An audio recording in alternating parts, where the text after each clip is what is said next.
नमस्कार दोस्तों, मैं अभिषेक सर बिलोड़ा आपका स्वागत करता हूं अपने इस उभरते हुए ऑनलाइन प्लेटफॉर्म पर। चलिए स्टार्ट करते हैं। कर्नल जेम्स टोड, वापस वोकल प्रोसेस। फिलहाल कॉपी बंद कीजिए अपनी और फिर केवल समझिए इसको। देखिए, कर्नल जेम्स टोड जैसे हमें नाम से पता पड़ता है कि ये भारतीय व्यक्ति तो नहीं है, एक अंग्रेज अधिकारी था। अब सवाल ये आता है ये था कहां से। कई किताबों में लिखा है ये ब्रिटेन से था, यानी इंग्लैंड से था। कई किताबों में लिखा है इंग्लैंड, यानी जिसको हम यूनाइटेड किंगडम एक ग्रुप कहते हैं, वहां से संबंधित था। तो आइए देखते हैं इसलिए। देखिए, ये मूलतः अगर आपसे पूछे कि ये व्यक्ति कहाँ का था, तो मूलतः जो था ये स्कॉटलैंड का था। स्कॉटलैंड। और स्कॉटलैंड अगर आपसे पूछे ये कहाँ आता है, तो ये आता है ग्रेट ब्रिटेन समूह में। ग्रेट ब्रिटेन समूह में। आपकी चीज में क्लियर कर देना चाहता हूँ, क्योंकि हमारे हिसाब से तो United kingdom, great Britain, Britain सब एक ही नहीं है, सब अलग अलग है। समझ रहे? 2 मिनट के लिए मैं बता देता हूँ आपको, और आपको अगर ये अच्छा लगे तो इसको कहीं साइड में नोट डाउन कर लेना। एक शब्द आता है यूके। यूके का मतलब है यूनाइटेड किंगडम। यूनाइटेड किंगडम 2 चीजों से मिलकर बना हुआ है। 2 चीजें हैं। पहला तो आता है उत्तरी आयरलैंड, उत्तरी आयरलैंड, और दूसरा जो आता है वो आता है ग्रेट ब्रिटेन। ग्रेट ब्रिटेन मैं बात कर रहा हूँ फिलहाल यूनाइटेड किंगडम की। यूनाइटेड किंगडम में 2 देश आते हैं, 2 समूह आते हैं। एक तो आ रहा है उत्तरी आयरलैंड और इसके साथ में आ रहा है ग्रेट ब्रिटेन। जबकि ग्रेट ब्रिटेन के अंदर 3 देश आते हैं। एक आता है स्कॉटलैंड, दूसरा आता है ब्रिटेन, और तीसरा आता है वेल्स। जब ये 3 देश मिलते हैं, स्कॉटलैंड, ब्रिटेन और वेल्स, तब इनका समूह कहलाता है ग्रेट ब्रिटेन। और ग्रेट ब्रिटेन में जब उत्तरी आयरलैंड मिलता है, तब जाके बनता है यूनाइटेड किंगडम। तो हमने जो लिखा है स्कॉटलैंड, ग्रेट ब्रिटेन, वो ये है स्कॉटलैंड। इस यहां से स्कॉटलैंड से एक व्यक्ति आया था जिसका नाम था कर्नल जेम्स टोड। अब एक क्वेश्चन आता है कि आया कब था। इसके अलग अलग प्रमाण मिलते हैं। राजस्थान में सर्वप्रथम जो आया था, ये आया था वर्ष 1806 में, और सबसे पहले आने का काम किया था इसने उदयपुर यानी मेवाड़ रियासत में। हालांकि आप जब कुछ किताबें पढ़ोगे तो वहां लिखा हुआ है कि सर्वप्रथम आया था 1811 में, और 1811 में ये सर्वप्रथम आया था मांडलगढ़, और मांडलगढ़ आता है वर्तमान में भीलवाड़ा। तो मांडलगढ़ भीलवाड़ा में, ये भी सही है। लेकिन सर्वप्रथम आने की बात करें तो 1806 में आया उदयपुर।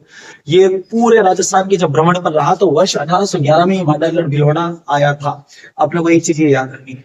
दूसरी चीज, अब देखिए हमने पहले क्या देखा, कर्नल जेम्स टोड आया कहां से था, स्कॉटलैंड यानी ग्रेट ब्रिटेन से। सर्वप्रथम कब आया, 1806 में, और कहां आया था, उदयपुर में आया था। इसके बाद ये जो कर्नल जेम्स टोड था, इसको इतिहास का बहुत शौक था, इतिहास पढ़ना इसको अच्छा लगता था। और आप जो आज भी राजस्थान का इतिहास पढ़ते हो, उसमें अधिकांश योगदान मिलता है कर्नल जेम्स टोड का। और क्योंकि कर्नल जेम्स टोड का योगदान मिलता है, इसीलिए हम इसका एक नाम लेते हैं, इसको कहते हैं राजस्थान के इतिहास के पितामह। राजस्थान के इतिहास के पितामह, या इसी को हम कहते हैं जनक। एक चीज याद रखना, मैंने यहाँ पितामह लिखा है, यहाँ भीष्म पितामह नहीं लिखा, क्योंकि पितामह नाम आते ही सबके दिमाग में भीष्म पितामह आता है। देवव्रत को भीष्म पितामह इसलिए कहा जाता था कि उन्होंने आजीवन विवाह ना करने की शपथ ली थी। इस बंदे ने विवाह किया था, और इसकी पत्नी का नाम भी हम लोग याद रखना है, जूलिया क्लटरबर्ग। जूलिया क्लटरबर्ग।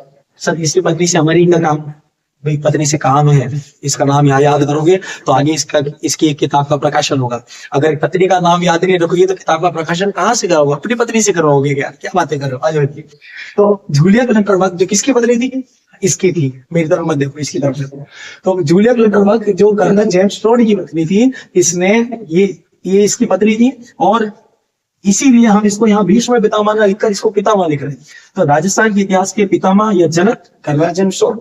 दूसरा, इनके गुरु जी का भी नाम याद रखना है अपने को, और इनके गुरु का नाम था जैन यति ज्ञानचंद। जैन यति ज्ञानचंद। अपना सीधा से याद रखना है। ऐसा भी उदयपुर पधारे 1806 में पधारे, और जब ये उदयपुर आए तो उदयपुर आपको पता है हमारा जो मेवाड़ रियासत है वो पूरी इतिहास से बनी पड़ी। जब इसको किसी व्यक्ति ने बता दिया कि यहाँ पर तो महाराणा प्रताप मिलेंगे, एमपी का मतलब महाराणा प्रताप, मध्य प्रदेश में, या मम्मी पापा भी नहीं, यहाँ पर महाराणा प्रताप। महाराणा प्रताप के बारे में बताया, किसी ने राणा सांगा के बारे में। राणा सांगा जिसके लिए इतिहास कहता है कि शरीर पर थे 80 गांव, फिर भी बढ़ते रहे आगे। राणा सांगा के प्रताप से तीनों लोग थे कांपे।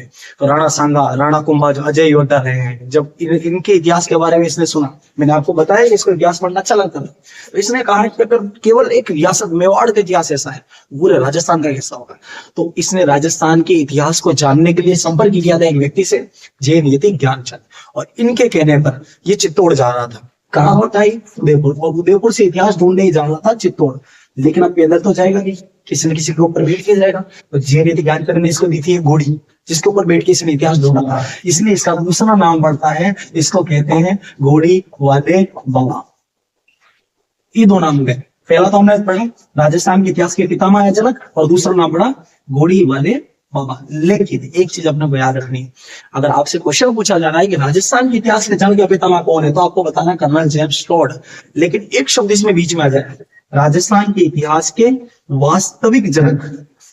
वास्तविक जनक अगर हमसे पूछा जाए तो वास्तविक जनक में नाम याद रखना, पंडित गौरी शंकर हीराचंद ओझा। हीराचंद ओझा। अभी पंडित गौरी शंकर हीराचंद ओझा कहां से थे? इनके जब राजस्थान के आप व्यक्तित्व पढ़ते हो तो इनका भी नाम आता है, और अपने को याद रखना है ये आते हैं रोहिड़ा ग्राम से, और रोहिड़ा ग्राम जो आता है ये आता है राजस्थान के सिरोही जिले में। वापस समझिए, हमने पढ़ा कर्नल जेम्स टोड आया कब था? 1806 में। कहा आया? उदयपुर। कहां से आया? स्कॉटलैंड, ग्रेट ब्रिटेन से। इसकी पत्नी का नाम क्या था? जूलिया क्लेटरबर्ग। गुरु जी का नाम जैन नीति ज्ञानचंद। कर्नल टोड के उपनाम नंबर 1 राजस्थान के इतिहास के पितामह जनक, और दूसरा घोड़ी वाले बाबा। फिर हमने देखा अगर आपसे पूछे कि राजस्थान के इतिहास के वास्तविक जनक कौन है, तो वो है पंडित गौरी शंकर हीराचंद ओझा। ठीक है।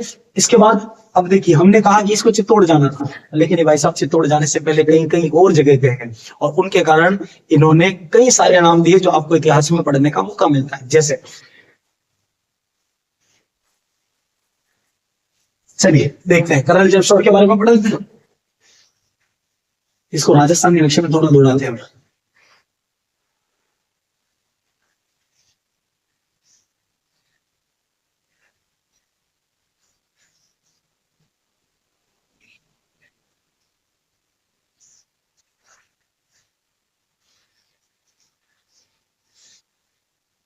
चलो माना कि अपना फिलहाल ये राजस्थान है। अब देखिए, हमने कहा था कर्नल जेम्स टोड सबसे पहले 1806 में उदयपुर आया, और उदयपुर वर्तमान में राजस्थान के यहाँ पर आता है, इस हिस्से पर उदयपुर आ रहा है। और हम यहाँ की अगर बात करें, और गुरुजी ने इसको भेजा था चित्तौड़, जो चित्तौड़ यहाँ आया है। अब गुरुजी ने कहा सीधा चलो जाना, घोड़ी पर बैठा था, इसको जाना तो सीधा था, लेकिन भाई साहब उल्टी दिशा में चले गए। उल्टी दिशा में यहाँ गए तो यहाँ झील आता है सिरोही। अब जब ये सिरोही पूछे तो लोगों से पूछा कि भाई मैं तो चित्तौड़ जा रहा था, यहाँ पहुंच चुका हूँ, क्या यहाँ कोई ऐसी ऐतिहासिक स्थल है क्या? तो लोगों ने कहा था बाहुल तो सर्दी के मौसम में आया, या नक्की झील है, या नक्की झील को कहाँ तो इतिहास ढूंढने गया है। तो इसने कहा ओके चलो घूम लेते हैं। तो यहाँ पर इसने जब लोगों से पूछा यहाँ कौन सा स्थान है, तो इस लोगों ने बताया यहाँ पर है माउंट आबू। माउंट आबू में नक्की झील। जब आप कभी माउंट आबू जाओगे तो आप ये देखोगे नक्की झील के आसपास कई सारे हिंदू देवी देवताओं के मंदिर है। जब इसने उन हिंदू देवी देवताओं के मंदिरों को देखा तो इसने कहा ना ना ना, ये माउंट आबू नहीं है, आज से इसका नाम है हिंदू ओलंपस। हिंदू ओलंपस। आपसे अगर ये क्वेश्चन आए कि माउंट आबू को हिंदू ओलंपस कहने वाले विद्वान कौन थे, तो कर्नल जेम्स टोड थे। इसी तरह जब ये सिरोही में गए तो सिरोही के अंदर एक शिखर आता है, उस शिखर का नाम है गुरु शिखर। और आप सभी को पता है ये राजस्थान की सबसे ऊंची चोटी है, अरावली की सबसे ऊंची चोटी है, मध्य भारत की सबसे ऊंची चोटी है। और इस गुरु शिखर के ऊपर बना हुआ है भगवान दत्तात्रेय का मंदिर। दत्तात्रेय, आपने माता अनुसुईया का नाम सुना होगा, महान सती माता अनुसुईया, जिनका सनातन धर्म या हमारे इतिहास के अंदर बहुत बड़ा योगदान है। स्त्रियों के चरित्र का एक पराकाष्ठा, सतीत्व का जो प्रमुख योगदान था, माता अनुसुईया, उनके पुत्र थे भगवान दत्तात्रेय। और इन दत्तात्रेय का मंदिर बना हुआ इसके ऊपर। वास्तविकता में ये एक संत थे, और जब ये यहाँ गए तो इन्हीं के नाम पर याद रखना, इसका नाम है गुरु शिखर। लेकिन कर्नल जेम्स टोड जब यहाँ गए और देखा यहाँ तो एक संत का मंदिर है, तो इसने कहा ना, ये गुरु का शिखर नहीं है, ये तो शिखर है किसका? हाँ सही बोल गए आप, सबके मन में आ गई ये चीज। किसका शिखर है? संतों का शिखर। तो याद रखिएगा, दो नाम हो गए, माउंट आबू को हिंदू ओलंपस कहने वाला विद्वान कर्नल जेम्स टोड, दूसरा गुरु शिखर को संतों का शिखर भी किसने कहा? कर्नल जेम्स टोड ने कहा। चलो इसको चित्तौड़ भेजना था, जाना था इसको चित्तौड़, पहुंच गया कहा? सिरोही। अब सिरोही से जब ये जाएगा, कहाँ जाएगा? चित्तौड़ जाएगा, तो बीच में आएगा राजसमंद। इसने कहा कि मैं राजसमंद से गुजर ही रहा हूं तो यहाँ का भी इतिहास ढूंढ लेता हूँ। अब राजसमंद में इतिहास है, बिल्कुल है। कुंभलगढ़ भरा बड़ा इतिहास से, मेवाड़ के शासकों की वो शरण स्थली जिसको अजय दुर्ग कहते हैं, वो कुंभलगढ़, वहां भी इतिहास में बहुत फेमस युद्ध हुए, और दो युद्ध हुए हैं। पहला युद्ध है हल्दी घाटी का युद्ध, हल्दी घाटी का युद्ध। और जब इसने हल्दी घाटी युद्ध का वर्णन किया तो इसने इस हल्दी घाटी युद्ध को एक नाम दिया था और वो कहा था मेवाड़ का थर्मोपली। मेवाड़ का थर्मोपली। अब आप कहेंगे सर हमने तो कहीं पढ़ाई राजस्थान का थर्मोपली, ठीक है। तो देखिए जब ये राजसमंद पहुंचा था तो राजसमंद में इसने क्या कहा था कि राजसमंद क्या था, हल्दी घाटी को कहा है मेवाड़ का थर्मोपली। इसने थर्मोपली के युद्ध के बारे में जब पढ़ा था कि एक तरफ 80,000 की सेना, एक तरफ 20,000 की सेना, ऐसा कैसा मारना प्रताप और मान सिंह यानी अकबर की सेना के मध्य हुआ और उसके अंदर 20,000 सैनिकों ने 80,000 सैनिकों को चपले हाथ में लेके दौड़ाया था। उस रक्त घाटी जो वहां पर पूरा का पूरा तालाब था जो खून से लाल हो गया था, उस इतिहास को देखकर कर्नल जेम्स टोड ने एक लाइन कही थी कि हल्दी घाटी या राजस्थान का ऐसा कोई क्षेत्र नहीं है जो मेवाड़ के महाराणा प्रताप की पराजय या विजय से पवित्र ना हुआ। एक चीज याद रखिएगा, हल्दी घाटी को क्या कहा इसने, मेवाड़ का थर्मोपली। एक और युद्ध यहाँ हुआ था दिवेर, और दिवेर को इसने एक नाम दिया था, इसको कहा था मेवाड़ का मैराथन।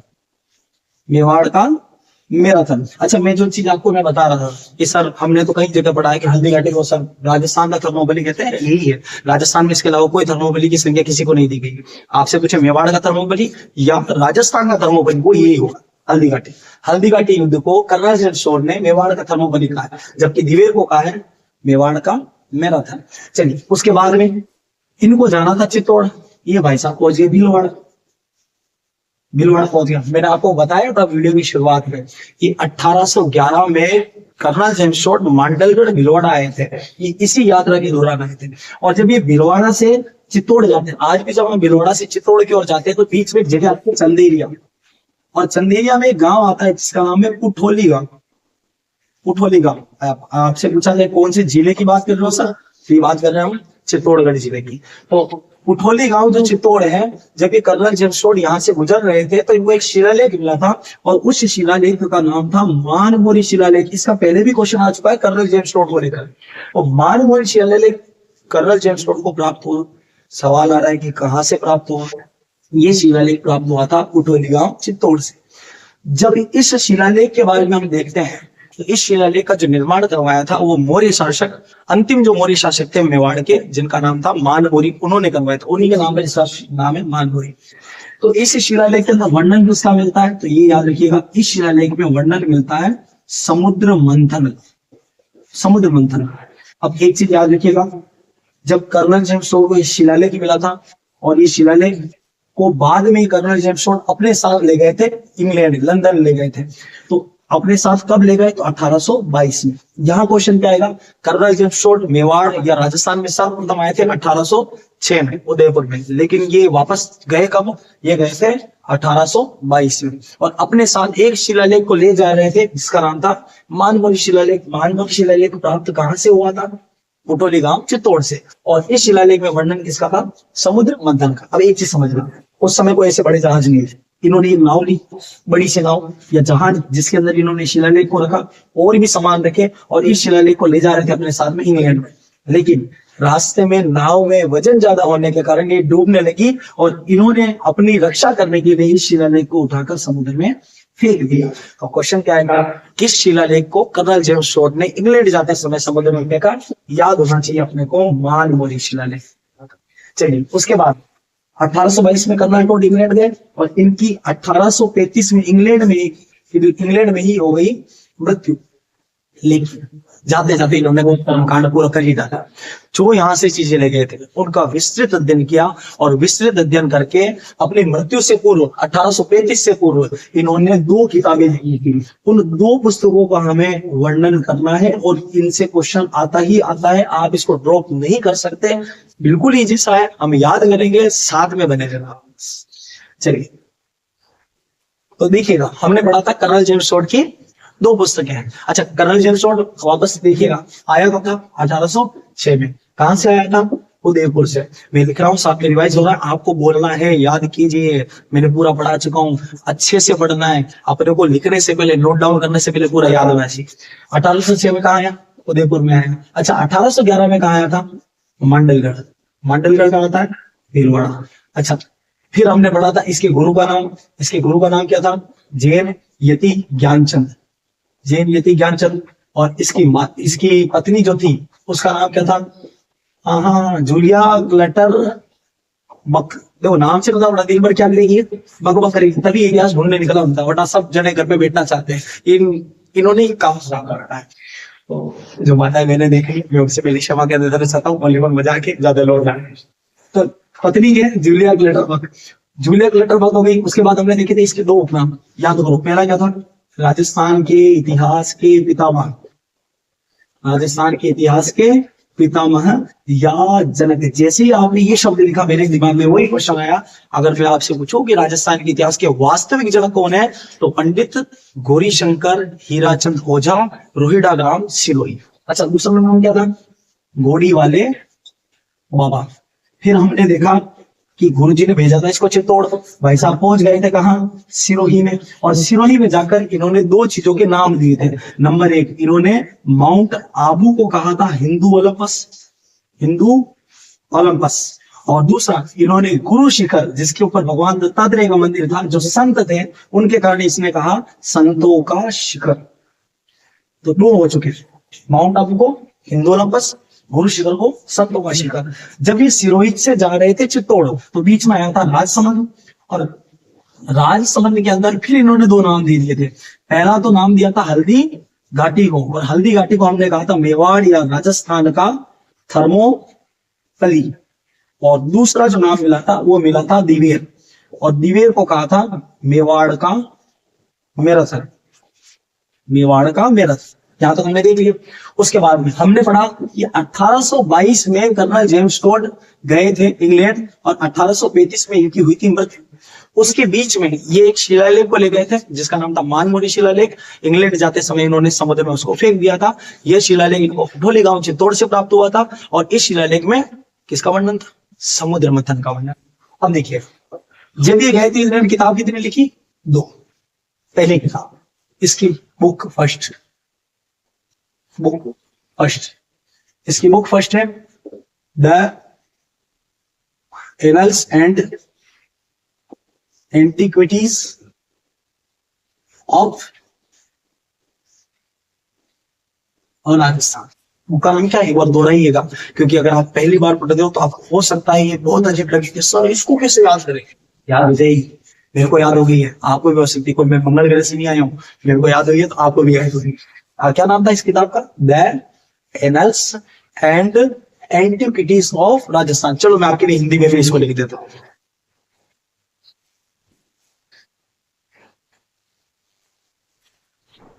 किताब का नाम है द एनल्स एंड एंटिक्विटीज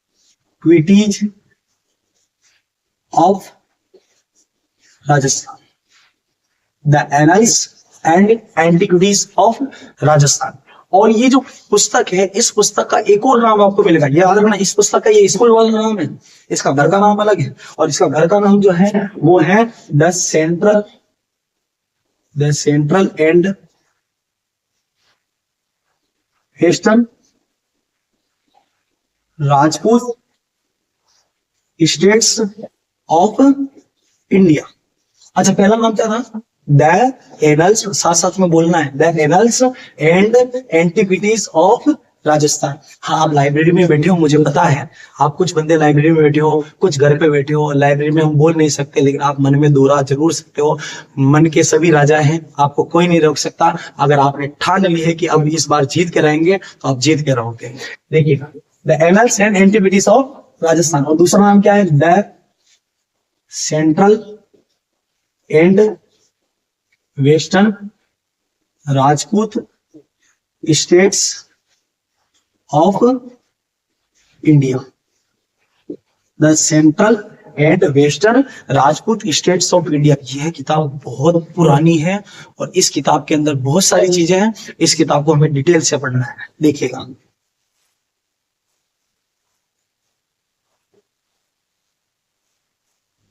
देखिए पहला क्वेश्चन ये आएगा, सर इस किताब का प्रकाशन, अच्छा लेखक तो हमें पता है, लिखने वाला कर्नल जेम्स टोड, इन्हीं के बारे में हम पढ़ रहे हैं। तो सारी जितनी भी महिमा है कर्नल टोड की। तो इसका जो प्रकाशन हुआ था वो हुआ था वर्ष 1829 में, पहली बार प्रकाशन। हालांकि इसका प्रकाशन 2 बार हुआ है, तो ये याद रखिए। इसका प्रकाशन हुआ था लंदन से, और इसका प्रकाशन लंदन से हुआ था 2 बार। 2 बार हुआ है। इसके पहले भाग का प्रकाशन हुआ है 1829 में, दूसरे भाग का प्रकाशन हुआ है 1832, 1829 और 1832। 1829 में जो पहला भाग प्रकाशित हुआ, इसके अंदर याद रखिएगा वर्णन मिलता है मेवाड़ वंशावली, मेवाड़ राजवंश, मेवाड़ राजवंश और राजस्थान की वंशावली। वंशावली का मतलब जैसे आपने पढ़ा होगा कि अजमेर के अंदर शासन चलता था चौहानों का, आपने पढ़ा होगा जैसे बूंदी के अंदर हाड़ाओं का शासन था, मेवाड़ के अंदर गुहिलों का या सिसोदियाओं का शासन था। तो राज्य और उनके वंश, इनका वर्णन राजस्थान की वंशावली पहली किताब में मिल रहा है। और पहली किताब में वर्णन किसका मिल रहा है? मेवाड़ राजवंश। अच्छा, हम भूगोल पढ़ रहे हैं, अगर आपसे पूछे कि सर क्या इसने भूगोल का भी वर्णन किया है, तो बिल्कुल किया है, और इसी भाग में किया है। तो राजस्थान की भौगोलिक दशा, राजस्थान की भौगोलिक दशा, इन 3 चीजों का, मेवाड़ राजवंश, राजस्थान की वंशावली और राजस्थान की भौगोलिक दशा, इसका वर्णन हुआ है पहली पुस्तक में। जबकि इसकी दूसरी पुस्तक, इसके अंदर अन्य राजवंशों का वर्णन है, अन्य राजवंशों का वर्णन ये मिलता है। अच्छा, सबसे अच्छी चीज, हम नामकरण पढ़ते हैं सर, बीच में कर्नल जेम्स टोड कहां से आ गया? तो इसने राजस्थान के कुछ नाम दिए हैं, और वो नाम दिए हैं 3।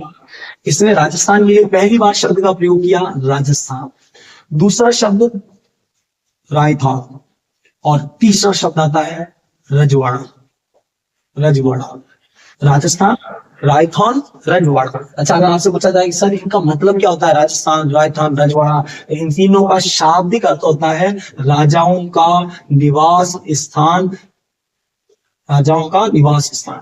तो राजाओं का निवास स्थान राजस्थान, राजस्थान, रजवाड़ा। और इन 3 शब्दों का प्रयोग जो कर्नल टोड ने किया है, वो किया है अपनी पुस्तक the central and western Rajput states of India, जिसका मूल नाम मिलता है the annuls and antiquities of Rajasthan. अच्छा, इस पुस्तक के अंदर हमने ये पढ़ा, इसका प्रकाशन 2 बार हुआ है, 1829 में पहले भाग का प्रकाशन और 1832 में दूसरे भाग का प्रकाशन। 1829 में जो प्रकाशित हुआ भाग, उसके अंदर मेवाड़ राजवंश, राजस्थान की वंशावली, राजस्थान की भौगोलिक दशा का वर्णन मिलता है। जबकि दूसरे भाग 1832, जिसके अंदर अन्य मेवाड़ के अलावा जो भी राजवंश है उनका वर्णन इसमें मिल रहा है। इसके बाद इस पुस्तक के अंदर 3 शब्दों का प्रयोग हुआ है, राजस्थान, रायथान, रजवाड़ा, जिनका शाब्दिक अर्थ हो गया राजाओं का निवास स्थान। इसके पश्चात अपने को एक चीज और याद रखनी है, आपसे ये क्वेश्चन पूछा जा सकता है कि इस कर्नल जेम्स टोड की annuls and antiquities of Rajasthan, इस पुस्तक का हिंदी अनुवाद किसने किया? तो इस पुस्तक का हिंदी अनुवाद वर्ष 1908 में हुआ है, और जिस व्यक्ति ने किया तो उसके बारे में आपको पढ़ा चुका हूं। उस व्यक्ति को हमने एक उपाधि दी थी, राजस्थान के इतिहास का वास्तविक जनक। कौन था? पंडित गौरीशंकर हीराचंद ओझा, पंडित गौरीशंकर हीराचंद ओझा। तो गौरीशंकर ओझा द्वारा इस पुस्तक का वर्ष 1908 में हिंदी अनुवाद किया गया। लेकिन हो सकता है कि आपको कुछ व्यक्तियों के नाम और मिले, जैसे हो सकता है कि आपसे इसके अंदर नाम मिले आपको मुंशी देवी प्रसाद का, हो सकता है आपको नाम मिले ज्वाला प्रसाद का। तो मुंशी देवी प्रसाद, ज्वाला प्रसाद, इनका भी वर्णन मिलता है। लेकिन ये आपसे क्वेश्चन नहीं पूछे जाएंगे, तो आपको व्यर्थ की चीजें नहीं पढ़नी है। आपको फिलहाल यही याद रखना है, इस पुस्तक का जो हिंदी अनुवाद किया था वो सर्वप्रथम किसने किया था? ये सब बाद के। और इन्होंने पूरा भाग का प्रकाशन नहीं किया है, इन्होंने पहले भाग का प्रकाशन और दूसरे भाग का प्रकाशन किया है क्रमशः।